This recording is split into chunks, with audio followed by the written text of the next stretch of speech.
연준의 파월 그리고 한은의 이창용 당장 사퇴해라. 이 얘기는 제가 파월이라든가 이창용 총재가 부임하면서부터 줄곧 주장했던 내용입니다. 빨리 사퇴를 시켜야 된다. 그리고 새로운 인물을 부임을 시켜야 된다는 내용을 일관적으로 제가 주장을 했습니다. 자, 이 이유가 있습니다. 여러분들 보시면은 특히 오늘 같은 경우는 주가가 이렇게 폭락을 했어요. 그래서 제가 폭락을 예견을 했습니다. 그래서 7월 21일 날 여러분들 아시겠지만 방송을 했어요. 그래서 뭐 엔비디아뿐만이 아니고 AI 기술주들이 거품이 꼈다. 그래서 앞으로 미국장을 중심으로 해서 주가는 대폭락을 할 것이라고 얘기를 제가 했었는데 이때가 7월 21일입니다. 이거는 7월 21일 날 제가 방송을 그대로 지금 업로드를 다시 했어요. 자, 7월 21일이면은 여러분들 이 시기가 어느 정도냐? 대한민국에 있는 뭐 미국이라든가 뭐 엔비디아라든가 이런 기술주들에 투자했던 사람들은 이거를 뭐 10배 간다 이런 식으로 뭐 존버라고 하죠. 그 분위기였습니다. 폭락을 한다, 하락을 한다, 더구나 폭락을 한다는 이 내용 자체를 받아들일 수 있는 상황이 아니었어요. 어떤 유튜버든 어떤 전문가든 이런 얘기를 하는 상황이 아니었습니다. 그러다 보니까 제가 전 세계 최초, 대한민국 최초로 이런 내용을 방송 올리다 보니까 많은 사람들이 여기에 대고 지금 말이 안 된다. 신고를 왜 합니까? 신고를. 예? 경찰서를 지금 왜 갑니까? 이 너무한 거 아닙니까? 그래서 저는 이거 유튜브가 저하고는 너무 안 맞더라. 네, 이거는 미리 예측을 하는 방송이죠. 그럼 제가 항상 주장했던 거는 제 방송은 경제를 미리 예측한다는 방송으로 여기 있습니다. 부동산과 경제를 예측한다. 여기 있죠. 예측을 한다. 이 내용이 저의 모토입니다. 그런데 이 모토가 사실은 안 맞더라. 왜?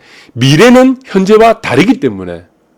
그렇죠. 받아들이질 않는다는 겁니다. 자, 이 신고 내용이 뭐냐? 미풍양속이에요. 네, 미풍양속. 그리고 풍기문란이 왜 나옵니까? 이 자기 내용과 다르다고 풍기문란으로 지금 신고를 하고, 이 뭐죠? 결국에는 이 내용도 나중에 지웠다가 제가 어느 정도 하락을 하게 되면 다시 올려야겠다 싶어서, 그리고 이제 토요일 날 다시 올렸습니다. 이 7월 21일 날 올렸던 내용 그대로입니다. 그래서 여러분들 지금 보시면은 오늘 왜 하락을 했는지 이렇게 장대 음봉이 나오고 대폭락을 했습니다. 이거 투매예요, 투매. 이런 투매 국면이 왜 나왔는지, 미국장이 이렇게 왜 폭락을 했는지를 여러분들 이유는 제 방송에 다 상세하게 있습니다. 네, 그걸 여러분들 참고해 보시면 될 것 같습니다. 자, 그리고 마찬가지로 여러분들 아시겠지만 저는 미리 예측을 하기 때문에 다 알려드렸어요. 전부 다 알려드렸습니다. 네, 그래서 여러분들 잘 아시겠지만 이거 최저점 찍는 날, 그리고 그 전에 2019년도 9월이죠. 네, 9월달 부산 아파트 폭등을 한다. 그때부터 시작한다. 그래서 두 달 후에는 추석 전부터입니다. 그때 첫 방송을 할 때부터 제가 방송 그대로 남아 있습니다. 그거는. 그리고 두 달 후에는 네, 지금 조정지역 해제가 되고 또 폭등을 했고, 주가 같은 경우는 이 날짜입니다. 제가 저 기억을 다 해요. 3월 19일 날 이 폭등을 하고, 위에서 보시면 여기가 어디죠? 사케자 삼천입니다. 천정을 3번 두드림입니다. 자, 이거를 돌파하게 되면 어떻게 된다고 했습니까? 단기간에 급등한다고 했죠. 그 다음에 여기 1월 11일입니다. 여기 방송이 다 남아있어요. 1월 11일 날은 삼성전자 최고점 찍는 날이라고 했죠. 자, 그런데 이게 최고점이 1차라고 했고, 2차가 한 번 더 나온다고 했지, 2차. 어떻게? 네, 이렇게 고점을 한번 돌파한 다음에 이것이 이제 급락하는 장세. 그리고 추세가 전환된다. 우리가 다이버전스라고 합니다. 추세가 전환되는데, 여기는 기본적으로 2600포인트는 반드시 깬다고 했죠. 깨고 내려가서 어디가 저점이냐? 저점이란 게 존재하지 않습니다. 이쪽으로 밑으로 내려갈 때는 시간이 존재해요, 시간. 시간이 존재한다. 이 시간이 언제라고 했습니까? 9월달까지 내려간다고 했어요. 이 9월달. 이 9월이 9월 30일 날 마지막 날이에요. 2022년도 9월달까지는 무조건 내려간다. 주식을 사더라도 그 이후에 사라고 제가 다 말씀드렸습니다. 그 다음에는 상승 파동이 전개되고, 그 다음에 여기서 부근이죠. 이 부근에서 제가 말씀드렸죠. 7월 20일 날 이 부근에서는 앞으로 주가는 폭락을 할 거다. 기술주는 거품이다. 엔비디아를 시작으로 해서 모든 기술주들이 다 폭락을 할 거다. 네, 거품이라고 그랬습니다. 그 거품의 주 내용들, PER이라고 다 설명을 했습니다. EPS하고 PER 다, Price on Ratio 이제 다 설명드렸죠. 이렇게 고평가 국면이 지속되기는 어렵다. 이렇게 다 말씀을 드렸고, 여러분들 한번 또 지난 방송을 또 참고해 보시고, 새로운 내용을 얘기를 할 때마다 지금 여기도 마찬가지예요. 여러분들 아실 거예요. 여기 꼭지를 찍는다 했을 때, 뭐 여기 제가 삼성전자 꼭지하고 1차 꼭지를 찍는다고 했을 때는 이때도 마찬가지입니다. 무슨 연불리, 3프로 방송 전부 다 뭐 폭등한다. 앞으로 3,000포인트, 뭐 4,000포인트 간다. 삼성전자 10만원 넘어간다. 축제 분위기였습니다. 네, 아니죠. 그리고 여기까지 내려간다는 지금 얘기를 하는 사람이 대한민국이고 어디 가도 없습니다. 욕을 엄청 많이 먹어요. 우리 비난을 엄청 많이 먹습니다. 이거 삼성전자 꼭지 친다고 이거 비난을 엄청 많이 먹어요. 여기서부터는 이제 어떻게 된다? 이제 시간을 다 말씀드리니까 아니다. 사람들이 이제는 더 하락을 한대. 자, 이것입니다. 이건 거꾸로 가요. 거꾸로. 모든 것은 다 거꾸로 갑니다. 그래서 거꾸로 가는 방송을 얘기해주는 사람은 사실은 없습니다. 사실은 왜 없습니까? 이 시간의 논리를 모르는 겁니다. 시간. 가장 중요한 타임이라고 하죠. 시간의 논리를 모르기 때문에 이 얘기를 해줄 수 있는 사람이 없는 거예요. 자, 그래서 이것들이 여러분들 이렇게 지금 계속 이렇게 지금 새로운 것들을 미래를 예측을 하고 예언을 해주고 예언이라고 하기보다는 저는 여기 분석하고 예측한다고 했습니다. 여기 다 있습니다. 여기 보시면은 여기 다 있죠. 부동산과 경제를 분석하고 예측합니다. 누구나 알기 쉽게 이해하는 부동산 경제 TV 이런 것들을 제가 하면서 굉장히 지금 낙담에 많이 빠졌습니다. 네, 굉장히 여러분들이 이거하고는 전혀 안 맞더라.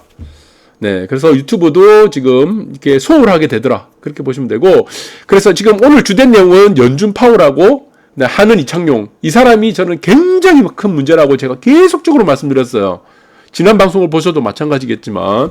자, 그 이유가 있습니다. 또 이렇게 문제가 일으킵니다. 이창용도 앞으로 계속 문제를 일으키는 사람이 될 거예요. 자, 그래서 이번 7월 달입니다. 작년 말에 지금 FOMC 회의를 통해서 네, 지금 금리를 동결을 했습니다. 금리를 우리가 여러분들 잘 아시겠죠? 금리 동결을 했습니다. 네, 그대로 유지한다는 얘기죠. 동결을 해버렸는데, 자, 이것이 상당한 오판이 돼버렸죠. 자, 여러분들 금리를 내렸어요. 금리를 내리게 되면 이 효과가 언제 나타납니까? 최소 6월달이 지나야 됩니다. 6월에서 9월이 지나야 돼요. 자, 지금의 고용 문제가 발생되기 시작했습니다. 그러면 선제적으로 언제 대응을 해야 됩니까? 언제 금리를 내려야 돼요? 3월달에 내려야 됩니다. 3월달. 왜? 금리를 내리고 나서 시장에 반영되는 시간이 곧바로 반영이 안 되기 때문이에요. 그래서 제가 항상 말씀드렸죠. 3월 달에 이거라고. 네, 3월 달에 만약에 금리를 내리지 않으면은 큰 문제가 발생한다. 그래서 파월은 3월 달에 금리를 내리지 않으면은 이 사람은 위기에 처할 거다. 봉착할 것이다. 다 말씀드렸습니다. 그래서 대한민국뿐만이 아니고 연준도, 미국의 연준도 3월 달에 금리를 내렸어야 되는 겁니다. 자, 그런데 지금 3월 달에 금리를 내리지 않으니까 지금 오판이 됐다. 고용시장이 문제가 되는 거예요. 자, 미국의 실업률이 갑자기 급등하기 시작했습니다. 자, 여러분들 실업률뿐만 아니고 그 다음에 보시면은 월간 취업자 증가수 이거는 고용이죠. 자, 이 고용 문제가 지금 급격하게 나빠지고 있습니다. 고용. 자, 여러분들 경제 지표 중에 가장 중요한 게 뭡니까? 고용 지표죠. 그 다음 또 하나가 뭡니까? 네, 소비 지표입니다. 여러분들 경제 지표는요, 딴 거 볼 필요 없습니다. 딱 두 가지만 보세요. 고용 지표 플러스 소비 지표. 이 두 가지만 보면요, 경제가 보입니다. 딴 거 볼 필요 없습니다. 네, 그래서 고용 시장이 안 좋게 되면 어떻게 됩니까? 고용 시장이 안 좋아. 자, 고용 시장이 안 좋다 그러면 실업자가 늘어난다는 얘기죠. 그러면 사람들이 돈이 없다는 거예요. 왜? 일자리가 없으니까 수입이 없죠. 그 다음에 파급력을 미치는 게 뭡니까? 소비가 어떻게 돼? 악화됩니다. 네, 그래서 이거는 이제 경제의 악순환이라고 합니다. 악순환. 경제는 어떻게 됩니까? 고용 시장이 증가하게 되면 어떻게 되죠? 그 다음에 당연히 사람들이 이제 월급을 받게 되겠죠. 실업자도 줄어들고, 그럼 소비가 증가하게 되죠. 소비가 당연히 증가하게 돼요. 그럼 어떻게 됩니까? 기업의 매출과 이익이 또 늘어나니까 또 고용 시장에 영향을 미칩니다.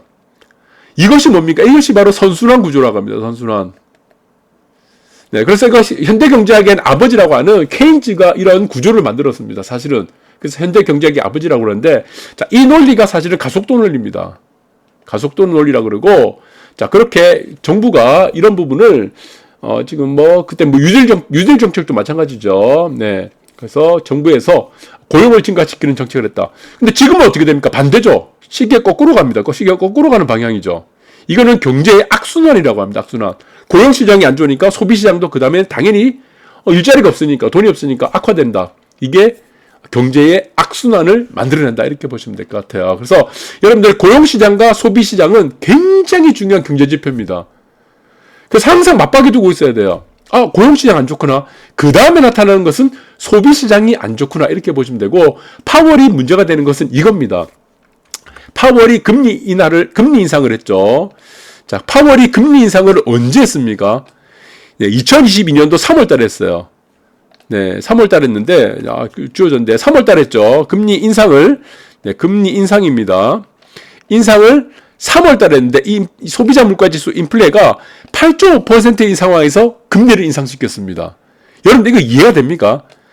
정책 담당자, 정책 입안자라든가 정책을 운용하는 사람은 무엇을 해야 되죠? 선제적으로 대응을 해야 됩니다. 선제 대응. 예, 나중에 결과를 보고 하게 되면 항상 늦어요. 그런데 파월이라는 사람은 이것을 몰라요. 그래서 경제학자들은요, 사실 투자를 못합니다. 경제학자가 정책을 운영하면 안 됩니다. 정책을 입안하거나 정책을 만드는 사람이 돼서는 절대 안 돼요. 왜 그렇습니까? 이미 나와 있는 것만 지금 판단하는 거예요. 그래서 경제학자들은 항상 어떻게 돼? 주식 투자를 하게 되면 이렇게 합니다. 여기서 삽니다. 매수를 해요. 여기서 매도합니다. 여기서 매도를 합니다. 왜 그렇습니까? 네.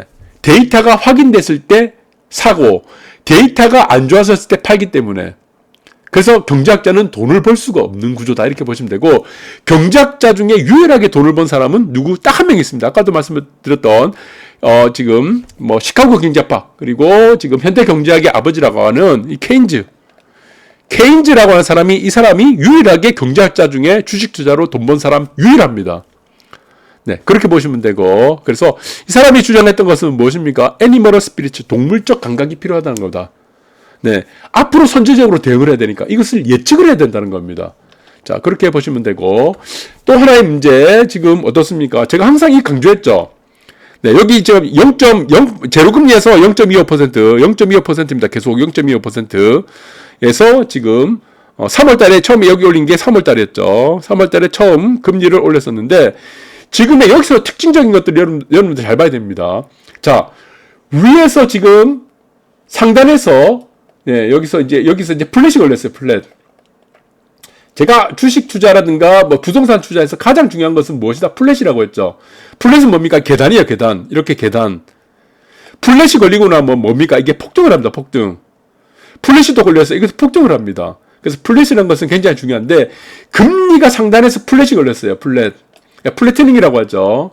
그 다음에 나타나는 것은 또 커브티닝이 나타나는데, 커브티닝이 상방으로 나타날지, 하방으로 나타날지 모른다는 겁니다. 그런데 여기서 지금 5.5%가 지금 고점이라고 했죠. 그러면은 만약에 금리 인하를 하게 되면 어떻게 나타난다고 했습니까? 이 기간이 길어진 만큼 어떻게 돼? 네. 자, 이 기간이 지금 상당히 길었습니다. 상당히. 다른 기간을 보시면은, 지금 보시면은, 다시 한번 보겠습니다. 자, 다른 기간에 비해서는 이게 짧죠? 짧은 기간인데, 이거는 상단에서 시간이 깁니다. 이 시간이 길면 길수록 어떻게 된다고 했습니까? 네. 금리 인하폭이 커집니다. 이렇게 커져요. 장대 음봉으로 내려갑니다. 자, 여러분들 왜 그랬습니까? 이거 플랫이라고 그랬죠. 상단에 머물러 있는 시간이 길면서 플랫이 연장된다는 겁니다. 그래서 여러분들 파동을 보시면은, 제가 이런 얘기까지 해야 되는지 모르겠지만, 1파, 2파, A파, B파, 1파, 2파, 3파, 4파, 5파입니다. 상승파입니다. 네, 1, 그 다음 조정파 2파, 그 다음 상승파 3파, 조정파 4파, 상승파 5파입니다. 내려갈 때는 A, B, C파로 이루어지죠. 다시 또 이렇게 5파동이 이루어지는데, 자, 중간파동은 여러분들이 이거를 대응을 하기 어렵습니다. 왜 중간파동이 어렵습니까? 연장파동이 나와요. 그래서 큰 대파동은 1파부터 5파동이 진행되는데, 1파동 안에서도 상승 3파동, 상승 5파동 안에서도 연장파동이 나옵니다. 연장파동은 7파동, 9파동, 11파동 이렇게 홀수 단위로 계속 연장이 되기 때문에 이 파동을 측정하기 어렵다는 겁니다. 그래서 큰 파동만 보시면 됩니다. 주식 투자는 큰 파동을 보라. 자, 그래서 여기서는 지금 아까 말씀드렸죠. 금리에서 상단에 머물러 있는 시간이 길어지면 어떻게 된다? 큰 커브팅이 나타난다. 큰 커브팅이 나타난다는 겁니다. 그래서 여기서 금리 인하가 시작되면은 네, 빅 스텝, 자이언트 스텝이라든가 이렇게 한 번에 큰 금리 인하가 나타난다. 그리고 어떻게 여기서 플러스 되는 것이 무엇입니까? 유동성이 증가한다는 겁니다. 그래서 금리 인하가 진행될 때는 집값의 여러분들 변화들, 부동산의 변형들, 특히 거주 이거 부분들을 잘 보셔야 되고 이 부분도 나중에 저 또 설명을 좀 자세히 드리겠습니다. 부산 서울 절대 놓치지 마시고 이창용 이 사람도 상당히 문제예요. 그래서 이 사람도 사실 학자 출신이기 때문에 이 대응을 못합니다. 다 말아먹어요. 경제를 다 말아먹는 사람입니다. 이거를 제가 한 수십 번 얘기했습니다. 수십 번. 그러니까 이 사람이 하는 얘기가 뭐예요? 집값 때문에 금리를 못 버틴다는 거예요. 못 내린다는 거예요. 자, 이 집값 중에 가장 여러분들 이 지표로 보는 게 뭡니까? 강남입니다. 이 사람들 강남이에요. 강남 집값. 여러분들 강남 집값이요. 50억, 뭐 100억, 200억 하는 거하고 서민들 경제하고 무슨 상관이 있습니까? 아무 상관없죠. 그런데 강남 부동산, 대한민국의 부동산 시장 문제가 뭡니까? 임대주택 때문에 이게 임대주택 때문에 집값이 안 잡힙니다. 여러분들 절대 착각하면 안 돼요. 공급이 늘어난다? 그럼 공급이 늘어나게 되면은 집값이 잡힌다. 이게 절대로 불가능합니다. 대한민국에서는. 왜 그렇습니까? 임대주택 때문에 안 돼요. 기본적으로 우리 여러분 재건축도 요즘에는 뭐 규제 풀기 높이 규제라든가 뭐 건축 규제 용적률 이것 때문에 서울도 지금 뭐 10% 뭐 많이 넣게 되면 10% 5% 기본 들어가죠. 재개발은 15% 서울 같은 경우 부산 같은 경우는 10%를 기본적으로 들어갑니다. 자, 여기서 임대주택이 가는 것을 양질의 아파트 공급으로 만들어주게 되면은 주택 잡힙니다. 부동산 시장 잡혀요. 근데 지금 정부에서라든가 한인이라든가 이 정책 담당자들은 어떻게 합니까? 끝까지 임대주택 만듭니다. 우리가 지금 대한민국에서 필요한 거는 임대주택이 아니고요. 양질의 주택입니다. 양질의 주택이에요. 이게 뭡니까? 양질의 주택을 공급해 주는 것이 이것이 뭡니까? 이게 바로 주거복지입니다. 주거복지. 임대주택을 만드는 것이 주거복지가 아니에요. 그런데 자꾸 임대주택을 공급해 주니까 양질의 주택 공급은 계속 어떻게 돼? 그 임대주택을 만드는 비율만큼 빠지는 겁니다. 그래서 양질의 주택 공급이 자체가 안 된다는 거예요. 그래서 대한민국 부동산 시장은 잡을 수가 없습니다. 자기들이 이렇게 놓고 지금 금리 못 내린다고 이렇게 얘기를 지금 어불성설이죠. 얘기를 하는 겁니다. 그래서 하는 이창용 총재가 지금 얘기하는 게 뭡니까? 이 금통위 직후 기자회견에서 시장이 너무 앞서가고 있다. 부동산 가격 상승세가 지나치고 있다. 이거 뭡니까? 강남집값 얘기하는 겁니다. 강남집값. 여러분들 강남집값하고 서민들하고 일반적인 대한민국의 99.9999%의 서민들하고 강남집값하고 무슨 상관이 있습니까? 자, 그러면 어떤 사람들은 이걸 뭐 은행에 대출 이것 때문에 지금 뭐 이거 부실 우려라든가 이거 될 수 있지 않느냐. 주거 아파트는요, 부실 위험이 거의 없습니다. 네, 그래서 은행의 자산 건전성, 우리가 가장 중요한 건전성이 뭡니까? 건전성 지표. 우리 BIS 비율이라고 하죠. 8%밖에 안 되죠. 네, BIS 비율은 왜 8%밖에 안 됩니까? 네, 사실은요, 은행은 예대 마진입니다. 그리고 돈을 받아가지고 수신을 받아갖고 그 다음에 여신을 하는 행위를 합니다. 이거를 우리가 뭐라고 합니까? 여러분 잘 아실 겁니다. 신용창출이라고 그래요. 신용창출. 일종의 신용창출이에요. 중간에 매개를 하는 겁니다. 은행은. 그래서 은행은 자체적인 은행 건전성이라든가 은행의 대출 기준을 자체적으로 만들면 되는 겁니다. 사실 은행도 공공성 사업입니다. 공공성을 갖고 있는 산업이기 때문에 정부에서 지분을 일정 부분을 갖고 있습니다. 다 갖고 있어요. 은행 산업은. 네, 그렇기 때문에 뭐 주택 산업도 마찬가지입니다. 또 공공성을 다 갖고 있기 때문에 이것을 지나치게 공공성으로 잡게 되면 어떻게 됩니까? 네, 주택 공급이 안 나오게 되겠죠. 자, 그래서 문제다. 그래서 대한민국의 정책은 어떻게 돼? 근본적으로요, 집값을 잡을 수 있는 구조가 아닙니다. 이거 절대로 집값을 잡을 수 있는 구조가 아니에요. 많은 사람들이 이거 착각하고 있어요. 네, 그래서 이런 부분들 앞으로 뭐 강남 집값 어디까지 올라갈지 모릅니다. 또 이제 유동성도 공급될 거예요. 금리 이제는 다급해졌죠. 내려야 되니까. 그래서 하는 이창용 총재가 보고 있는 거 이겁니다. 아프크로 리버파크 뭐 84 타입 국평입니다. 국평 84 타입이 50억 되고 있다. 뭐 원벨리 지금 국평입니다. 84 타입이 49억 됐다. 이번에 60억 실거래가 신고합니다. 60억 84 타입이. 이거하고 도대체 서민경제하고 무슨 상관이에요? 서민경제하고. 그래서 금리를 못 내리겠다고 하는 겁니다. 이런 진짜 멍청한 인간들을 데리고 정책 담당자라고 하고 하는 총재라고 지금 내세우고 이게 뭐 하는 짓입니까? 애초부터 대한민국은요, 어떤 정권이든 간에 집값을 잡을 마음이 애초 없었습니다. 임대주택을 만들지 않아요. 지금 임대주택을 만드는다는 것 자체부터가요, 이걸 집값을 잡는다는 어떤 의지가 전혀 없다. 이렇게 보시면 될 것 같습니다. 그래서 오늘 마무리는 지금 마찬가지입니다. 이창용 이 사람하고 파월 이 사람, 뒷북치고 있는 이 사람. 네, 이 사람이 전 세계 대한민국 경제를 다 말아먹는 사람이다. 이렇게 보시면 될 것 같습니다. 여러분들 참고하시기 바라겠습니다. 감사합니다.